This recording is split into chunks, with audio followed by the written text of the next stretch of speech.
요즘 사람들을 보면 화가 많다 이렇게 이야기합니다. 분노하는 일들이 많아지고 있습니다. 아주 사소한 일에도 화가 치밀어 오른다 이렇게 말합니다. 물론 사회적 환경의 영향도 있고 자신의 처지와 형편을 보면서 자신에 대해서도 화가 나는 경우도 있습니다. 그런데 별것 아닌 것에 화내는 자신을 보면서 너무 옹졸하다고 생각하고 초라함을 느끼는 그런 일들이 있습니다. 이 분노가 다 나쁜 게 아닙니다. 어떻게 표출하느냐에 따라서 결과는 확연하게 달라지는 걸 알 수 있습니다.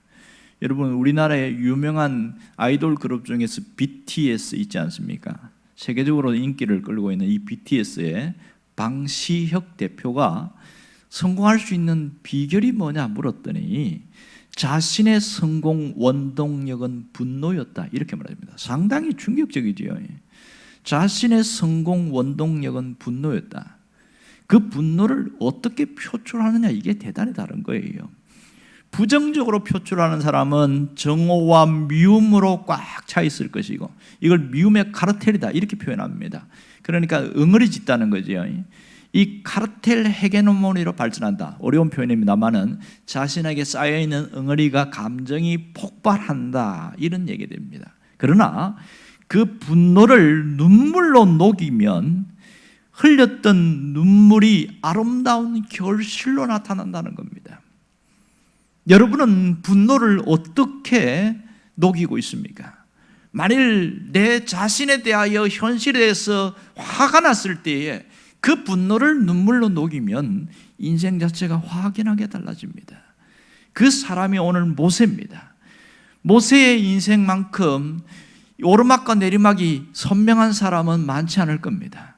이렇게 오르막과 내리막에 그걸 달하는 사람은 많지 않습니다. 그는 태어날 때에 노예의 신분으로 태어났습니다. 그러나 죽을 뻔한 위기를 겪다가 갑자기 신분 상승을 하는데 모세가 바로의 공주에게 눈에 들어서 왕궁에서 생활하는데 왕궁에서 왕자로 무려 40년을 삽니다. 대단하지 않습니까?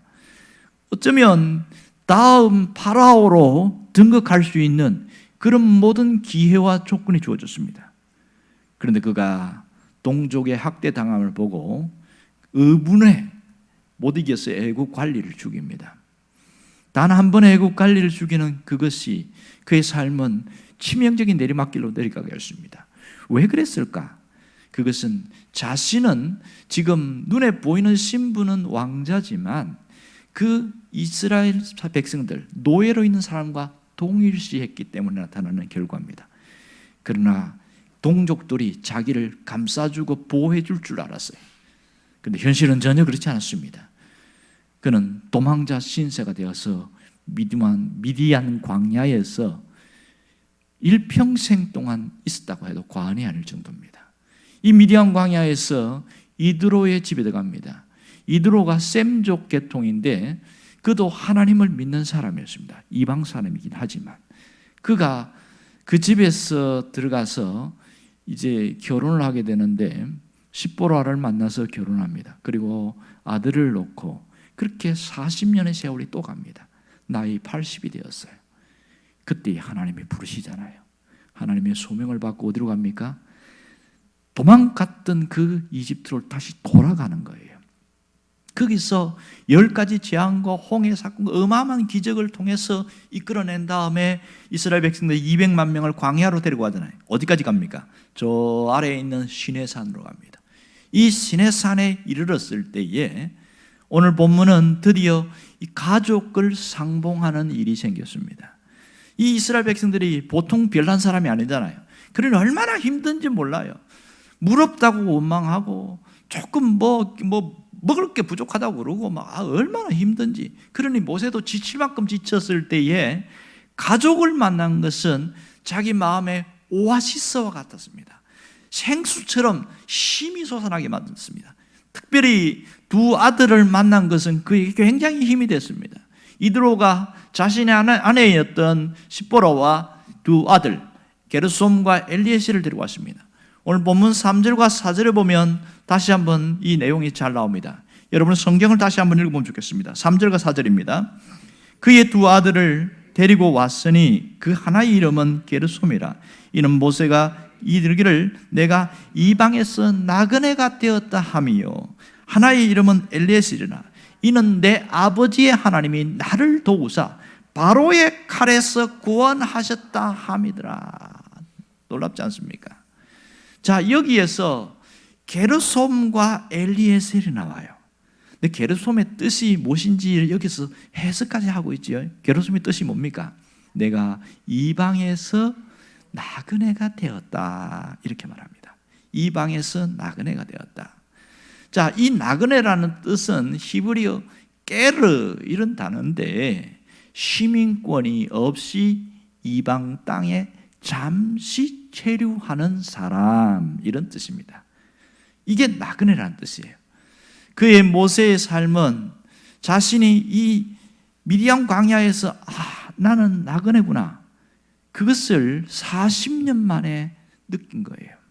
왕궁에 살 때 그 화려한 삶에서는 전혀 생각하지 못했습니다. 오히려 왕궁에 살 때는 모든 것을 할 수 있다고 생각했고 내가 동족을 구원하는 자로 하나님 나를 부르셨다고 해서 의분을 가지고 달려들었습니다. 그러나 그가 자기 뜻대로 안 되는 것을 알았어요. 이방 땅에 체류하면서 나는 나그네구나, 그걸 깨달은 거예요. 그런데 모세 안에 뭐가 있는지 아세요? 분노가 있어요. 자신을 고발한 사람에 대한 분노, 자신을 지켜주지 않고 배신한 동족들에 대한 분노가 있어요.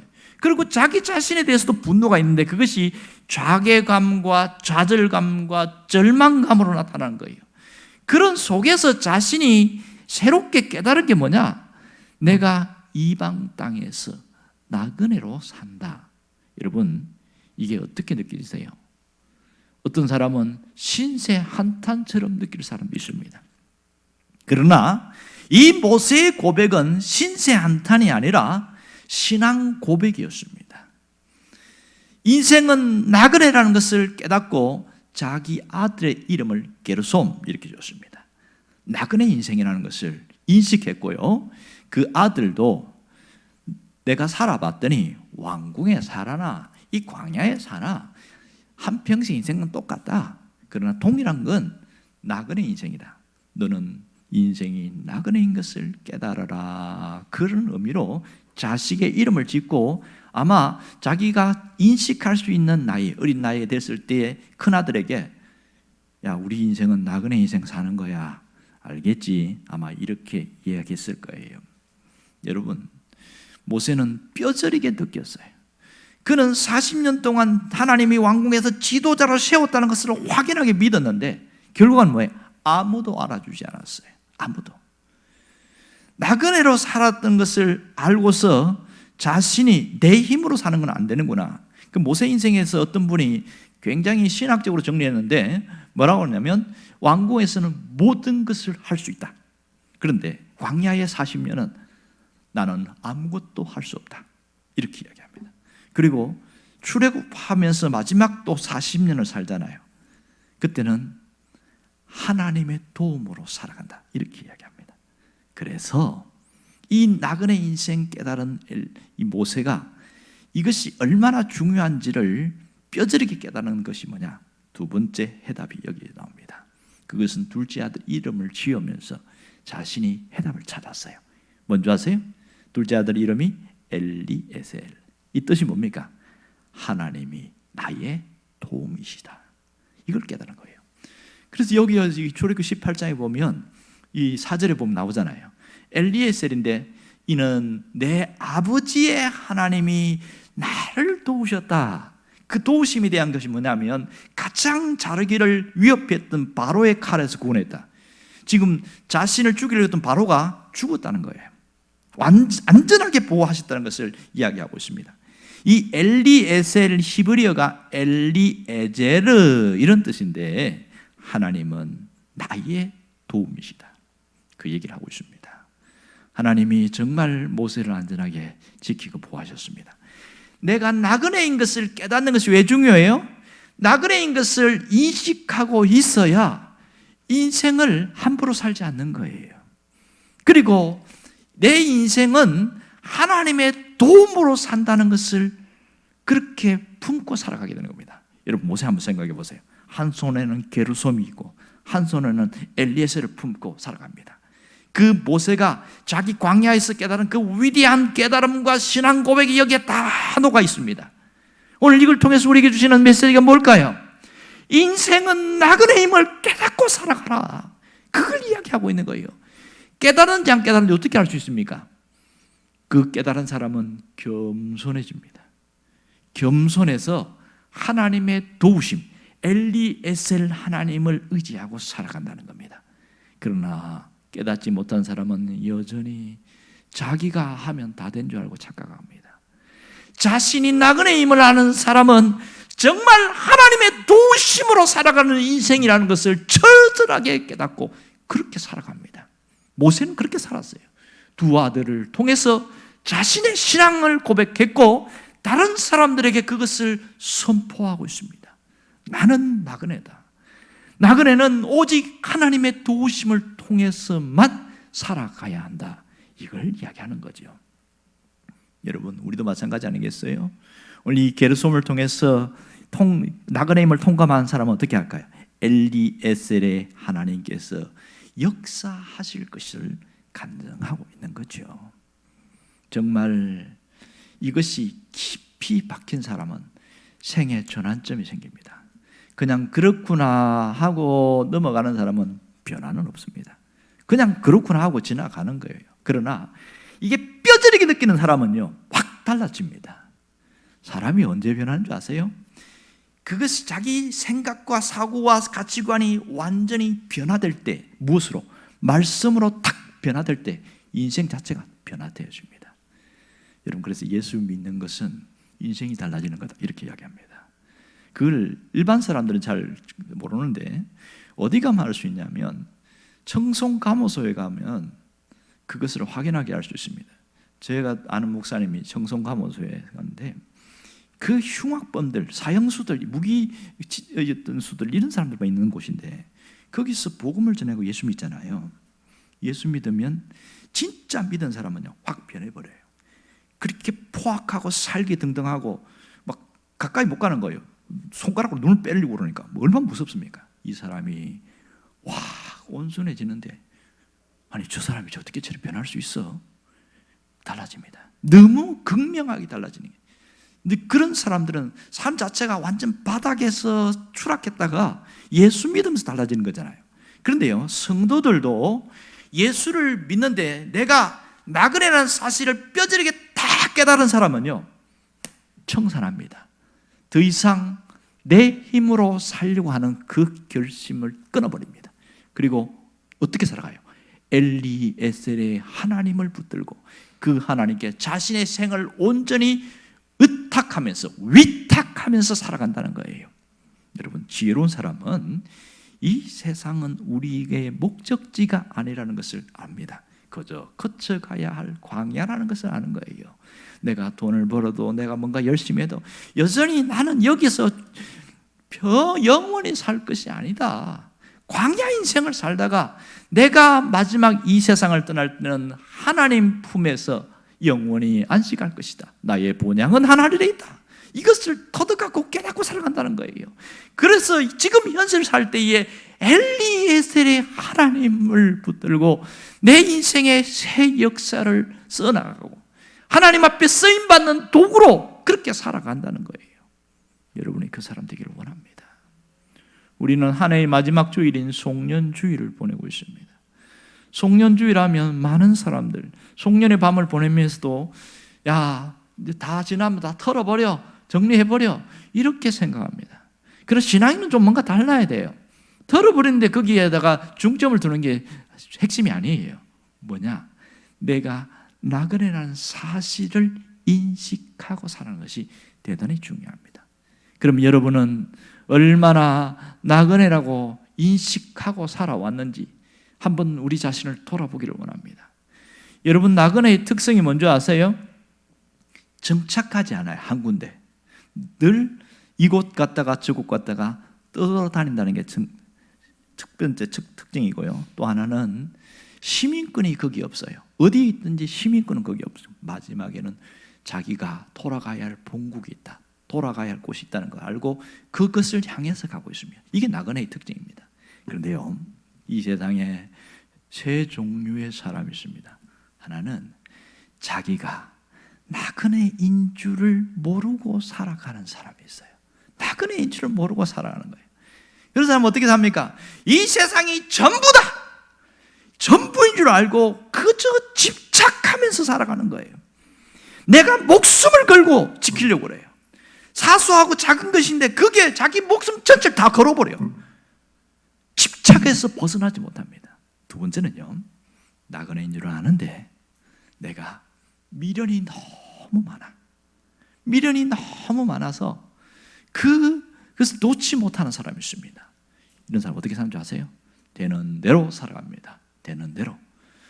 있으면 잘 쓰고 없으면 굶고, 어떻게 보면 상당히 현실을 초월한 것 같은데 속세에 파묻혀서 아무것도 못합니다. 그저 자기의 쾌락과 즐거움을 위해서만 사는 게 인생 전부야. 내일 죽지만 오늘 뭐 실컷 먹고 쓰고 놀자, 이런 한탕주의나 현세주의자 이렇게 살아가죠. 세 번째 사람은요, 자신이 나그네인데 목적지가 있는 나그네인 것을 알고 살아가는 사람이십니다. 목적지가 있다. 똑같이 살아도요, 이런 사람은 자신이 목적지를 향해서 계속 달려갑니다. 영원한 본향을 향해 나가는 나그네로 살아갑니다. 돈을 벌어도 자식을 키워도 어떤 일을 하든지 그 목적성을 절대로 잃어버리지 않습니다. 그러니 두 사람, 세 사람이 같이 간다고 칩시다. 하나는 나그네인 줄 모르고 살아가고, 하나는 나그네인 줄 알지만 여전히 미련을 버리지 못하고 살아가고, 어떤 사람은 나그네인데 목적을 향해 가고, 동시에 출발해서 갔어요. 돈도 벌어요, 사람도 만나요, 뭘 해요. 그렇지만 결과는 확연하게 달라집니다. 확연하게 달라져요. 나그네인 줄 모르고 살거나 나그네인 줄 알지만 미련을 버리지 못하는 사람은 여전히 현실과 현세에 집중되어 있습니다. 이 생의 자랑을 위해서 살아갑니다. 육신의 정욕을 끊어버리지 못하는 겁니다. 이렇게 자신의 것을 붙들고 살아가는 것이 전부인 줄 알고 욕심과 집착과 욕망에 꺼내서 여전히 노예로 살아가게 됩니다. 그러나 목적지가 있는 나그네인 줄 아는 사람은요, 그것이 자기 생의 전부가 아닌 것을 압니다. 그래서 놓아야 될 때 놓을 줄 알고, 붙잡아야 될 것은 반드시 붙잡고 가고, 이것이 분명해집니다. 여러분은 어떻게 살고 있습니까? 여러분은 어디를 향하여 가고 있습니까? 여러분, 우리가 분명히 알아야 할 게 뭔지 아세요? 우리의 인생에는 하나님의 역사가 나타나고 있다는 사실입니다. 하나님의 역사가 나타나는데 그 하나님의 역사가 뭡니까? 내가 지금까지 살아온 은혜, 이게 하나님의 역사입니다. 지금까지 살아온 모든 것이 주님의 은혜입니다. 이렇게 고백하는, 이게 하나님의 역사죠. 내 삶에 하나님의 역사에 있음을 알고 하나님과 함께하고 주님의 사랑으로 나를 여전히 품어주셨고 여전히 지금도 물 붓듯이 부어주시는 은혜가 있어서 내가 이 자리에 있었다, 이걸 깨닫는 거예요. 우리에게 필요한 것이 뭔지 아세요? 은혜를 은혜로 깊이 깨닫고 살아가는 겁니다. 은혜를 은혜로 깊이 깨닫는 것이 대단히 중요합니다. 여러분, 은혜라는 뜻이 뭔지 아세요?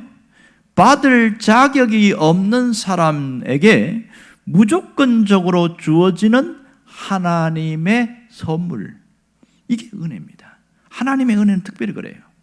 그러니까 하나님은 모든 사람들에게 은혜를 베풀어 주셔요. 자, 신앙생활 잘하는 사람도 신앙생활 잘 못하는 사람도 은혜를 베풀어 주십니다.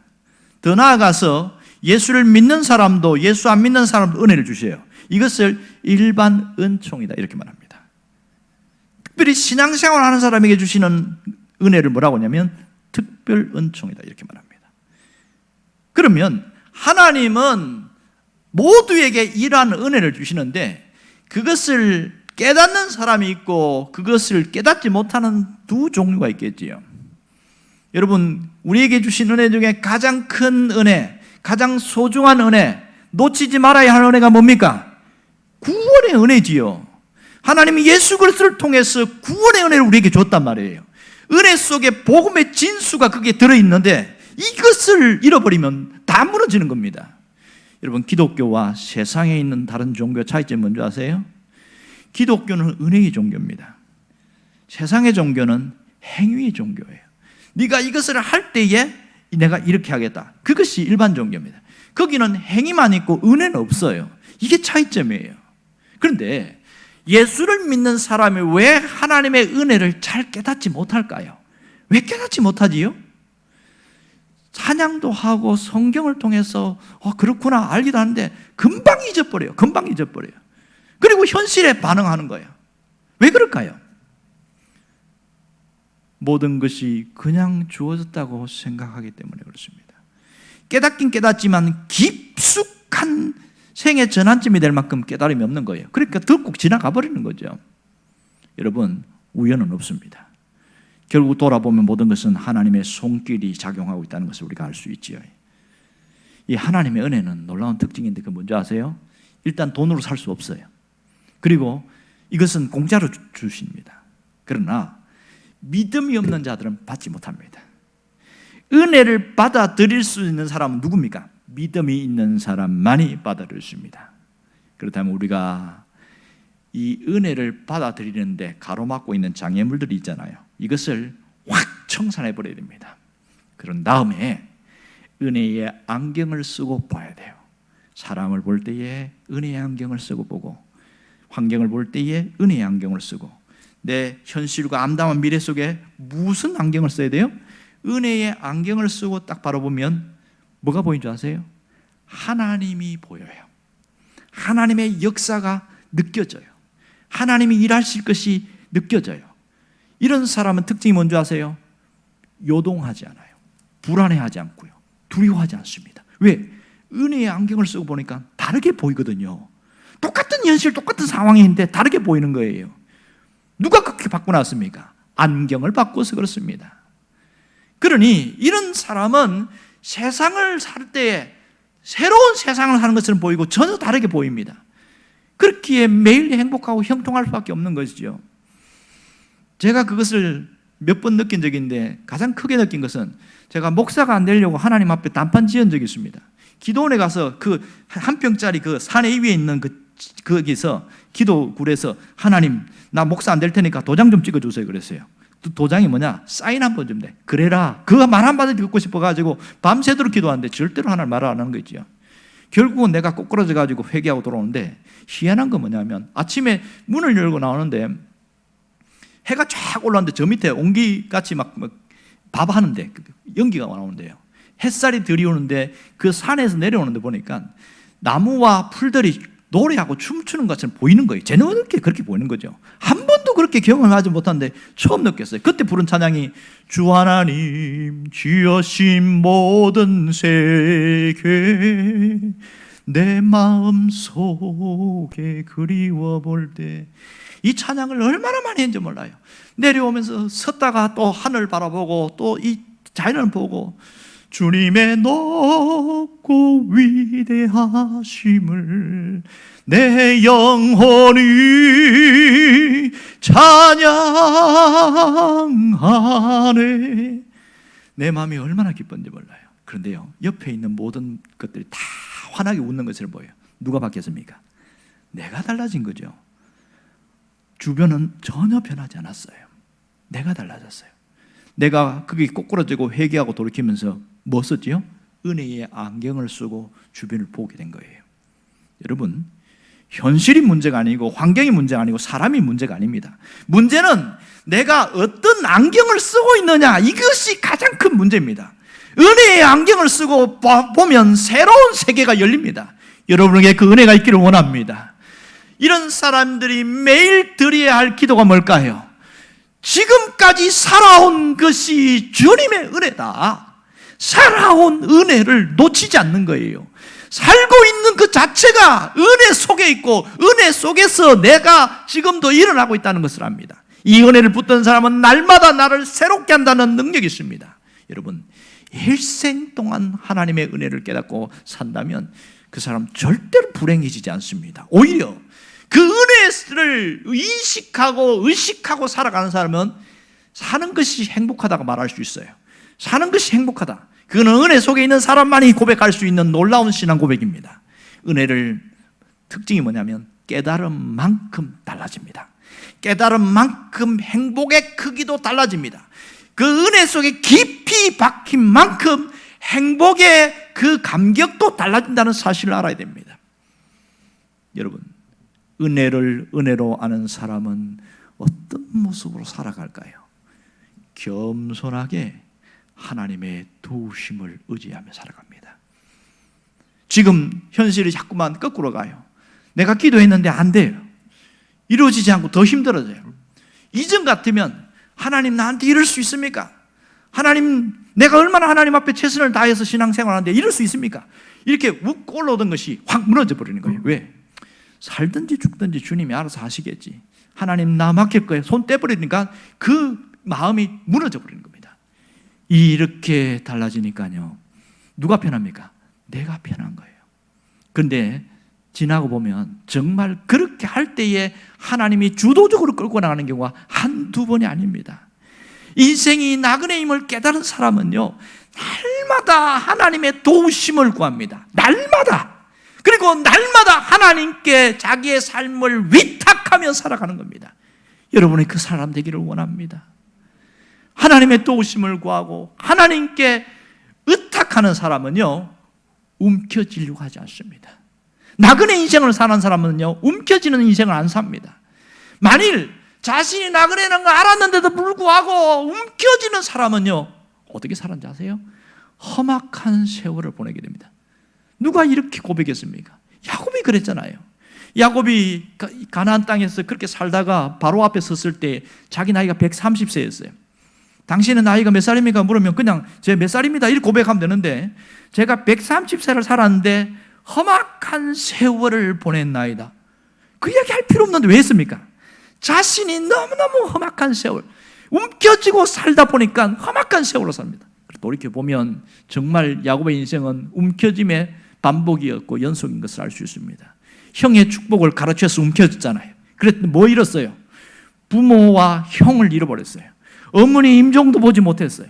그리고 외삼촌 집에서 22년 동안 살면서 뭐 했습니까? 자기보다 머리가 더 뛰어난 외삼촌에게 사기당했습니다.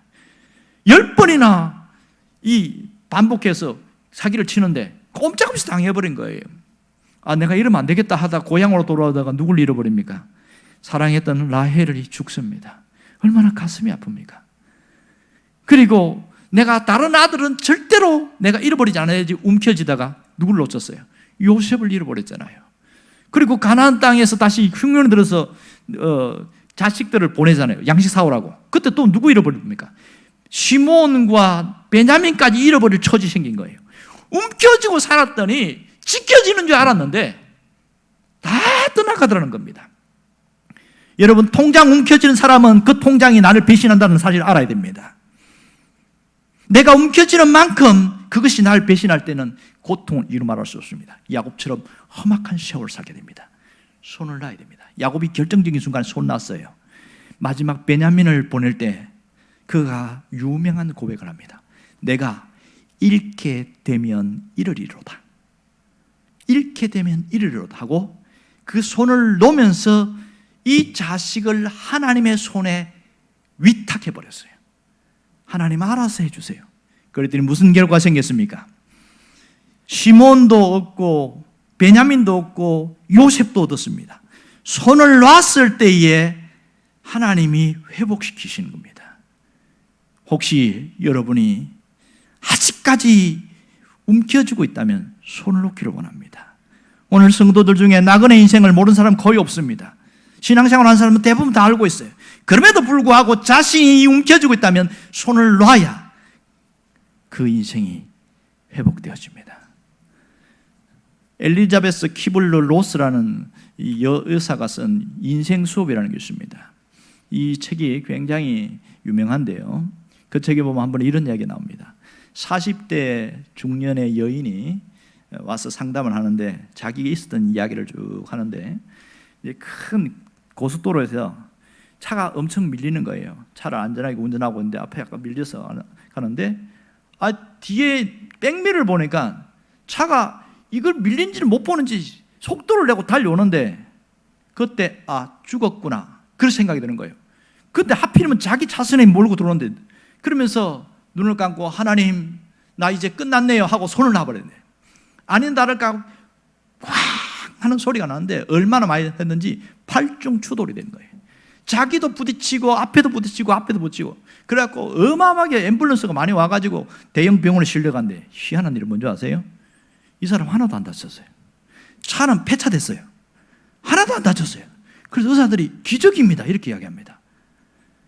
그랬더니 자신이 위급한 순간에 핸들을 딱 놨더니 그래서 몸이 풀려가지고 하나도 안 다쳤다는 거예요. 기가 막히지요. 이것이 뭘 얘기하는 줄 압니까? 만일 그때 핸들을 꽉 움켜졌으면 어떻게 했을까요? 온몸에 있는 뼈들이 다 으스러졌겠죠. 우리의 삶도 마찬가지입니다. 움켜쥔 것을 놓을 때 그때부터 하나님 역사하십니다. 움켜진 것을 놓을 때에 내 마음의 진정한 평안과 자유를 얻을 수가 있습니다. 욕심을 놓으시길 바랍니다. 집착을 놓으시길 바랍니다. 미련을 놓으시길 바랍니다. 그래야 하늘의 소중한 것을 내가 얻을 수 있습니다. 여러분, 하나님은 우리가 게르솜인 것을 잊지 않기를 원하십니다. 게르솜인 것을 잃지 않는 자와 함께 하십니다.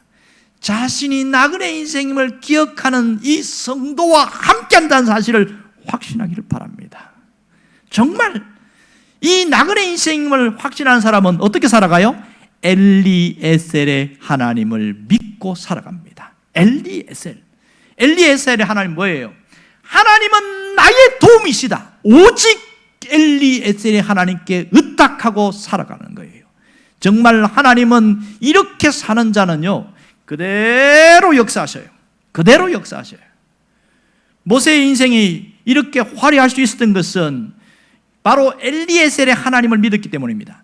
80이 되어서 하나님 앞에 부름받고 하나님 앞에 쓰임받을 수 있었던 것은 자신이 나그네임을 깨닫고 겸손하게 엘리에셀의 하나님께 삶을 맡기고 갔더니 그가 위대한 자가 될 수 있었습니다. 그는 내가 하려고 할 때는 아무것도 쓸 수 없는 존재였는데 엘리에셀의 하나님께 위탁했더니 사람을 살리는 도구로 하나님이 그를 사용했습니다. 출애굽의 도구를 사용했는데 놀라운 것은 내가 할 수 있다고 할 때는 학벌이나 재능이나 모든 권력이나 아무 소용이 없었어요. 그런데요 엘리에셀의 하나님께 맡기고 왔더니 그가 가진 모든 재능을 하나님 다 사용하시는 거예요. 기가 막히지 않습니까? 그래서 최종 목적지를 향해 나갑니다. 오늘 우리에게 필요한 게 뭔지 아십니까? 살아갈 은혜를 붙들어야 합니다. 앞으로 살아가야 할 그 은혜를 붙들고 평생을 살아가는 겁니다. 그럴 때에 우리 삶은 은혜 속에 살고 은혜가 우리를 지배하게 되어집니다. 어떻게 하는 것이 살아갈 은혜를 붙드는 거예요? 두 가지를 하면 됩니다. 하나는 나의 정체성을 잃지 않는 겁니다. 내가 그리스도인이라는 정체성, 하나님의 자녀라는 정체성을 잃지 않고 살아가는 거예요. 여러분, 정체성을 갖고 산다는 것은 하나님을 알고 하나님의 말씀을 알고 무엇을 위해 살고 어떻게 사는 것이 하나님의 뜻인지를 아는 사람입니다. 또 하나는 모든 것은 소중한 것이다. 그걸 놓치지 말아야 됩니다. 내게 주어진 모든 것은 당연한 것이 아니고 소중한 것이라는 것을 절대로 잃어버리지 않는 거예요. 살아온 모든 것은 당연한 것이 아니고 특별한 것이라는 것을 놓치지 않는 겁니다. 이것이 당연한 것이 아니라 은혜로 주어졌고 은혜로 살아가고 은혜로 죽을 때까지 갈 것이라는 것을 늘 인식하고 사는 사람들은 삶이 확 달라집니다. 그때부터 무슨 일이 생기는지 아세요? 우리 삶 속에 출애굽의 역사가 펼쳐집니다. 하나님에 의해서 출애굽의 역사가 있습니다. 여러분, 나를 발목 잡고 있는 그것에서 하나님이 출애굽하게 하십니다. 그 역사가 여러분에게 있기를 원합니다. 살아갈 은혜를 붙드는 자는 하나님은 엘리에셀의 하나님이다. 엘리에셀의 하나님은 나를 책임지신 하나님입니다. 임마누엘 하나님인 것을 절대로 놓지 않습니다. 그 은혜가 여러분에 있기를 원합니다. 이제는 하나님의 뜻을 알아서 이 시대를 위한 하나님의 도구로 쓰임받을 수 있기를 원합니다. 하나님에 의해서 내 삶의 출애굽의 역사가 펼쳐질 것을 믿으시기를 원합니다. 우리 삶 속에 하나님의 은혜의 역사가 시작되었습니다. 이제는 살아갈 은혜를 붙드는 사람은 살아갈 은혜가 내 삶을 지배하고 흘러갈 것을 믿으시길 바랍니다. 여러분이 그 주인공으로 살아가길 주의 이름으로 축원합니다.